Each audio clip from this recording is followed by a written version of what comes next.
Hello everyone, welcome back to my channel. ഇന്ന് ഞാൻ ഉണ്ടാക്കാൻ പോകുന്നത് ഉണക്കമീൻ വെച്ചിട്ടുള്ള ഒരു മീൻ കറിയാണ്. ഉണക്കമീൻ നമ്മൾ യൂഷ്വലി എല്ലാവരും ഫ്രൈ ചെയ്താണ് കഴിക്കാറ്. ഇതിപ്പോൾ ഉണക്കമീൻ വെച്ചിട്ട് എങ്ങനെയാണ് കറി ഉണ്ടാക്കുന്നതെന്ന് നമുക്ക് നോക്കാം. ആദ്യമേ അതിനാവശ്യമുള്ള സാധനങ്ങൾ: ഒരു വലിയ ഉള്ളി അരിഞ്ഞത്, 2 പച്ചമുളക്, ഒരു അര ഭാഗം തക്കാളി, കുറച്ച് കറിവേപ്പില, 1 കപ്പ് തേങ്ങ, കുറച്ച് പുളി, കുറച്ച് ഉണക്കമീനാണ്. ഞാൻ 2 വലിയ ഉണക്കമീൻ കട്ട് ചെയ്തിട്ടേക്കാണിത്. നമുക്ക് എങ്ങനെയാണ് ഉണ്ടാക്കുന്നതെന്ന് നോക്കാം. ആദ്യം തന്നെ ഞാനൊരു ചട്ടി ചൂടാക്കി. ഇനി ഇതിലോട്ട് നമ്മൾ നേരത്തെ എടുത്തു വെച്ചിരുന്ന ആ തേങ്ങയും പുളിയും കൂടി നന്നായിട്ട് അരച്ച് ഒരു തരിതര ഫോമിലാക്കി അരച്ചെടുത്തേക്കുന്നതാണ്. ആവശ്യമായിട്ടുള്ള മസാലകൾ ഇട്ട് കൊടുക്കാം.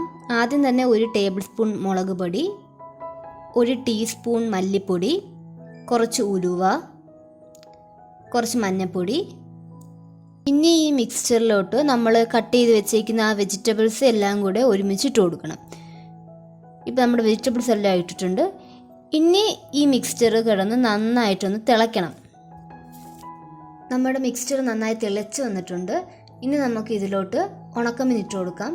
ഉണക്കമീൻ പെട്ടെന്ന് തന്നെ നമുക്ക് വെന്ത് കിട്ടും. നിങ്ങൾക്ക് ഉപ്പ് ആവശ്യത്തിന് കുറച്ചുകൂടെ വേണമെന്ന് തോന്നുവാണെങ്കിൽ കുറച്ചുകൂടെ ഉപ്പിട്ട് കൊടുത്താൽ മതി. അതിനൊന്നും ഉപ്പിടരുത്, ചിലപ്പോൾ കൂടിപ്പോകും. ഇനി നമുക്ക് ഈ മിക്സ്ചറിലോട്ട് 1 ഗ്ലാസ് വെള്ളവും കൂടെ ഒഴിച്ചു കൊടുത്ത് നന്നായി തിളപ്പിക്കാം. ഈ വെള്ളം വറ്റി ഒരു 3/4 ആവും വരെ നമുക്കിന്ന് തിളപ്പിക്കാം. ഒരു 3/4 ആയിട്ടുണ്ട്. ഈ സമയം കൊണ്ട് നമ്മുടെ ഉണക്കമീൻ നന്നായി വെന്തിട്ടുണ്ട്. ഇനി നമുക്കിതിലോട്ട് 1 ടീസ്പൂൺ എണ്ണ ഒഴിച്ചു കൊടുക്കാം. ഈ മീനിനെ ഇനി സിമ്മിലിട്ടിട്ട് ഒരു എണ്ണ തെളിഞ്ഞ് വരും വരെയാണ് നമുക്ക് ചൂടാക്കാനുള്ളത്. അപ്പോഴത്തേക്ക് നമ്മുടെ ഉണക്കമീൻ കറി റെഡിയാകും. നമ്മുടെ വളരെ ടേസ്റ്റി ആയിട്ടുള്ള ഉണക്കമീൻ കറി റെഡി ആയിട്ടുണ്ട്. അപ്പോൾ നിങ്ങൾ കണ്ടല്ലോ, ഇത് വളരെ ഈസിയാണ് ഉണ്ടാക്കാനായിട്ട്. പെട്ടെന്ന് തന്നെ ഉണ്ടാക്കി എടുക്കാൻ പറ്റുന്ന ഒരു കറിയാണ്.